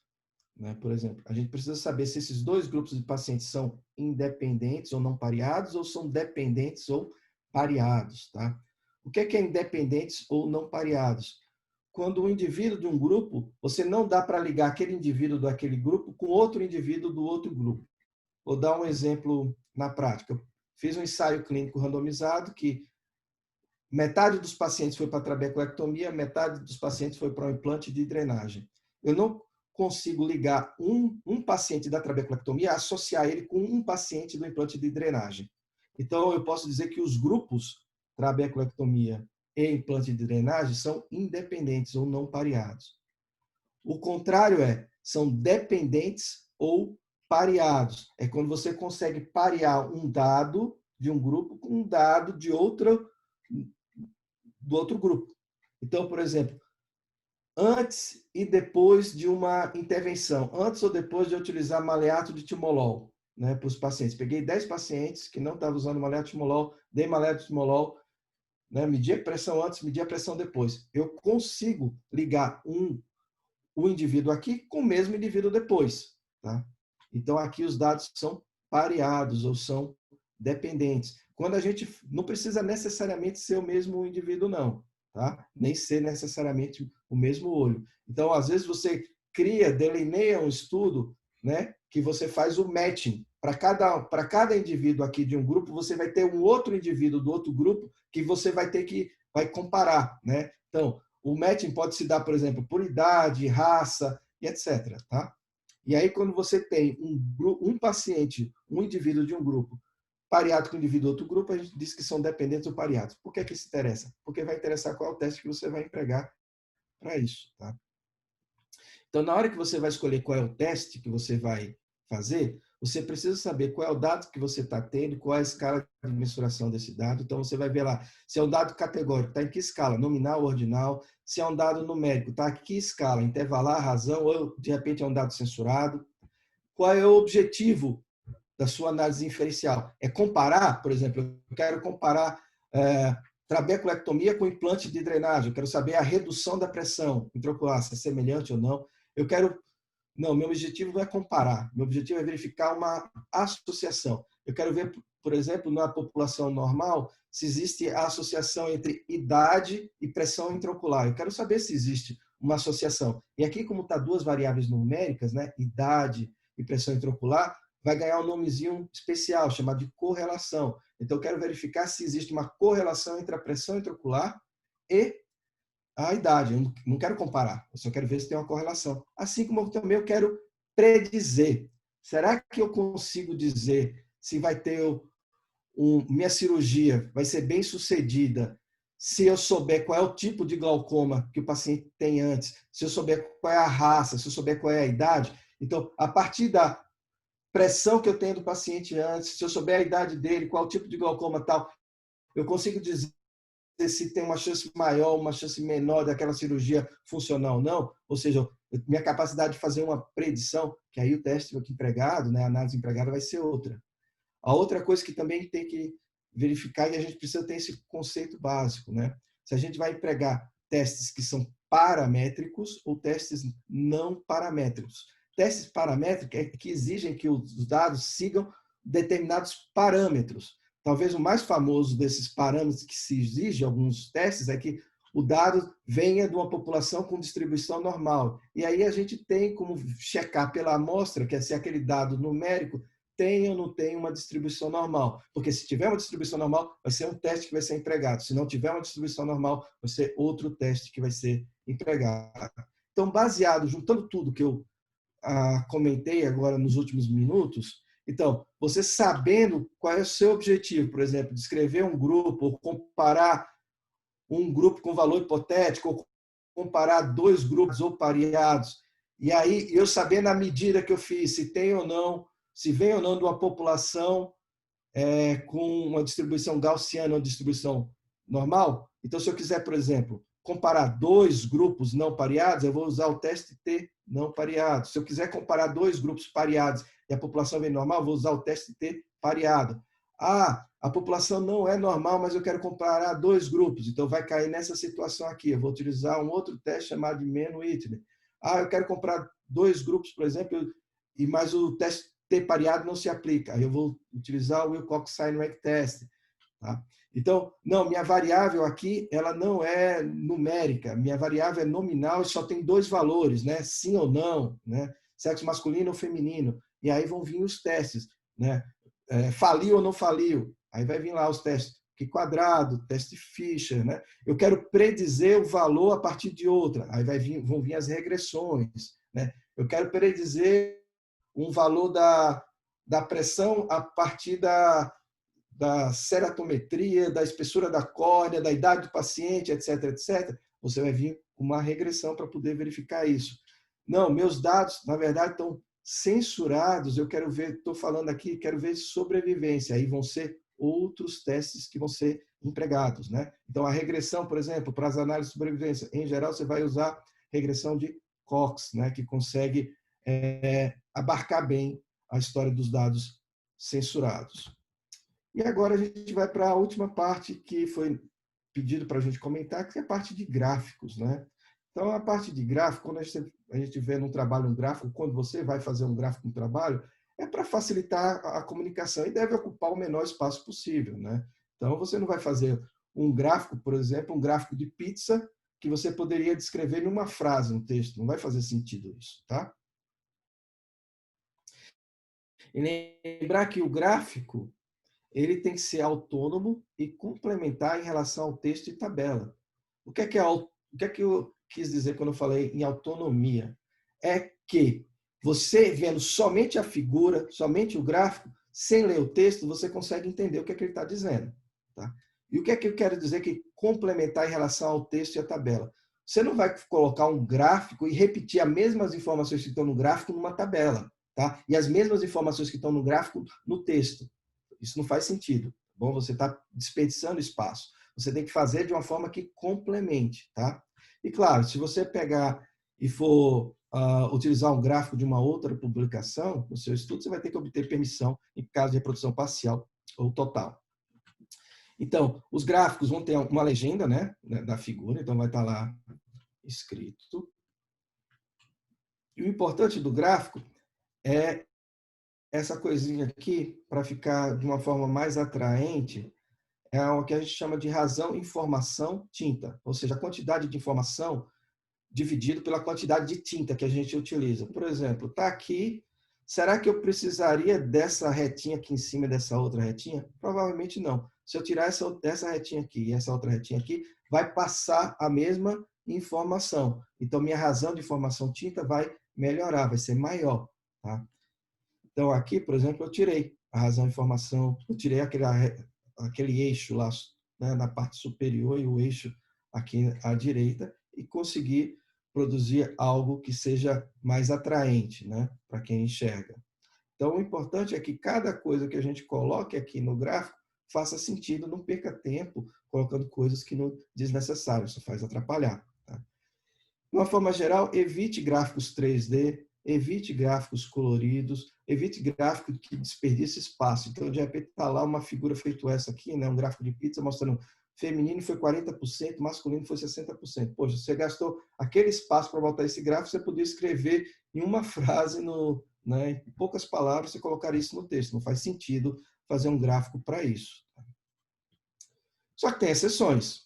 Então, para a gente que trabalha em glaucoma, a gente conhece isso aqui, essa figura clássica do OATS, né, do Ocular Hypertension Treatment Study, né, que aqui a gente tem a medida da espessura central corneana, aqui a gente tem a pressão intraocular, e aqui a gente tem a probabilidade de desenvolver glaucoma, do hipertenso desenvolver glaucoma dentro de 5 anos. Então, a gente está trabalhando com 3 variáveis, né, a pressão, a espessura da córnea, a probabilidade de desenvolver glaucoma, e aqui a gente tem um gráfico em 3D, que aqui coube bem nessa situação.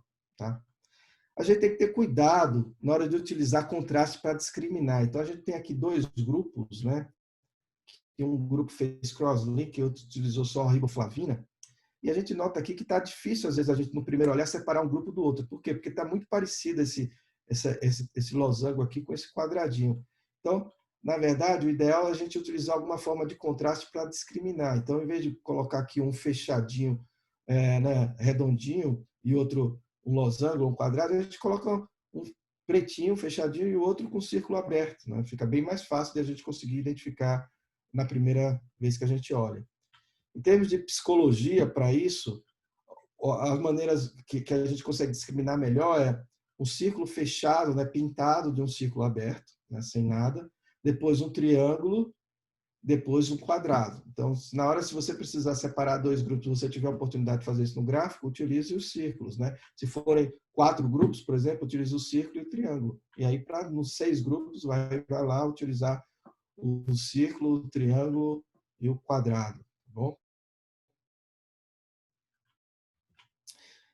Eixo nos marcadores externos. A gente diz que essa parte de dentro aqui, do gráfico, é a parte nobre, vamos dizer assim. Não coloque esses marcadores aqui para a parte interna. Então, prefira colocar o marcador para a parte externa e deixar mais livre esse espaço aqui, que vai facilitar para quem está olhando. Né?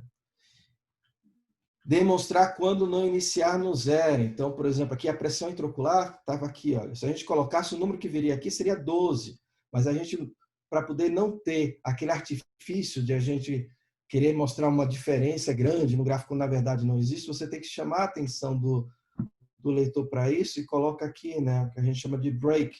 Dizer aqui, olha, cuidado que não está começando no 0. Tá bom? Manter proporcionalidade aos dados. Então, aqui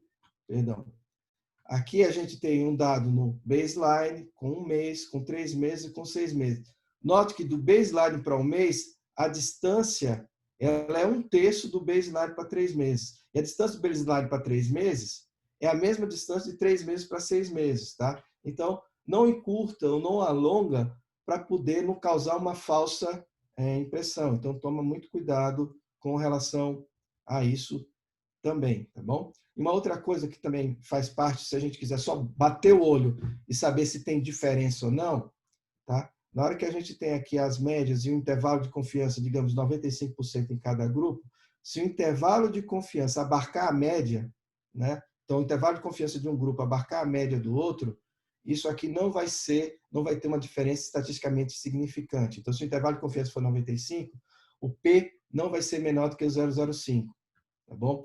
Já se os 2 intervalos de confiança não se sobreporem, aí a gente tem certeza de que é diferente, estatisticamente significante. O valor de P vai ser menor do que o 0,05 se a gente adotou um intervalo de confiança de 95%. Tá bom?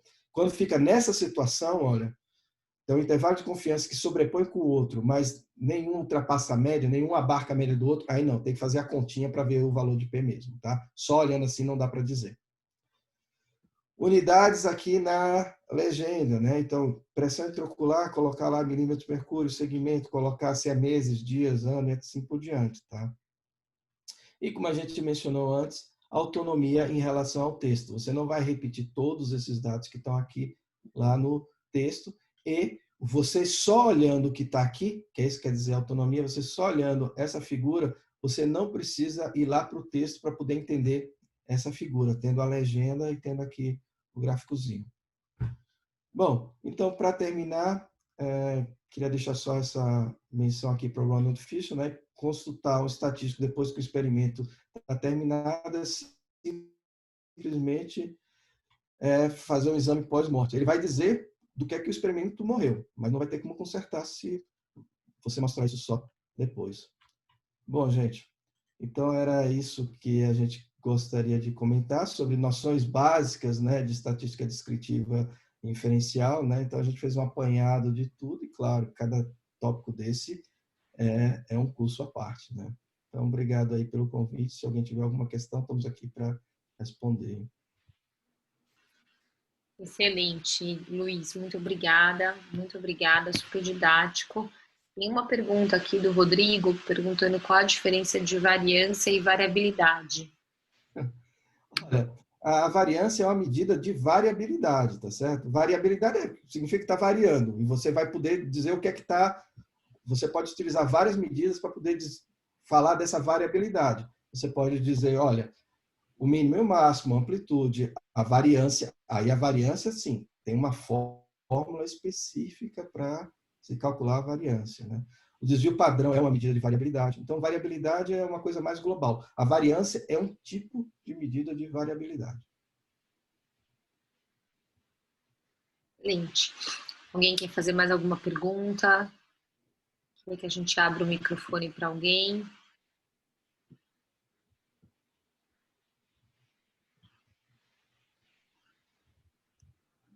Não. Jaiter, você quer perguntar alguma coisa? A gente pode encerrar pelo adiantado da hora.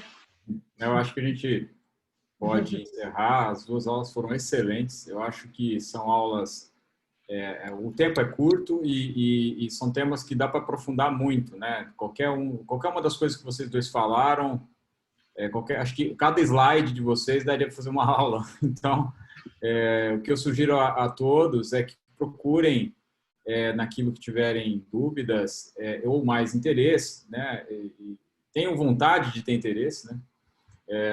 Procurem ler um pouquinho mais e trazer dúvidas para as próximas aulas. A gente tenta responder na medida do possível, né? E o aprofundamento e o estudo individual é muito importante, viu, gente? Eu acho que esse clareamento que o Flávio e o Luiz deram serve para vocês não errarem, pelo menos na busca, ou até para não errarem na comparação de um termo com outro, como essa pergunta que houve, né? Variabilidade, variância, quer dizer, as aulas servem já para vocês trilharem caminhos corretos, já não errar logo na saída, não errar na escolha do caminho na saída. Então, vocês já tiveram uma base muito boa.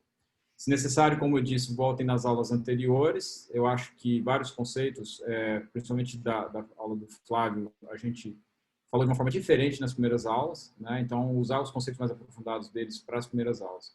E do Luiz, fantástico, usem para todos os artigos que forem ler ou escrever da agora para frente. Viu? Da minha parte, acho que era isso. Muito obrigado a vocês dois. Estou ficando muito feliz com o curso. Eu que agradeço o convite, né? Obrigado, Flávio. Quando eu prometo, eu cumpro, viu? Eu não sou que nem você, não. Brincando. Tô brincando, Leite. Obrigado, Carol. Obrigado, Jaita, pela oportunidade. Muito obrigada, Luiz. Muito obrigada, Flávio. Eu acho que para todos os alunos aí ler tudo isso antes para não chegar no fim do estudo e perder o estudo, como o Flávio falou, uma metodologia mal feita, a gente não consegue salvar o estudo, né? E saber o que perguntar para o estatístico, né? O Luiz e o Flávio, eles fazem estatísticas para quase que o departamento inteiro de oftalmo, não só para glaucoma, não só para córnea. E eu tenho certeza que eles ficam, assim, loucos da vida quando o aluno chega e fala, os dados estão aí, vê se você acha alguma coisa. Não é assim, você tem que saber o que você vai perguntar, né, para o estatístico e para quem vai fazer suas análises. Você já tem que pensar nisso antes, né? Eu acho que deu para clarear bastante aí. Muito obrigada, pessoal.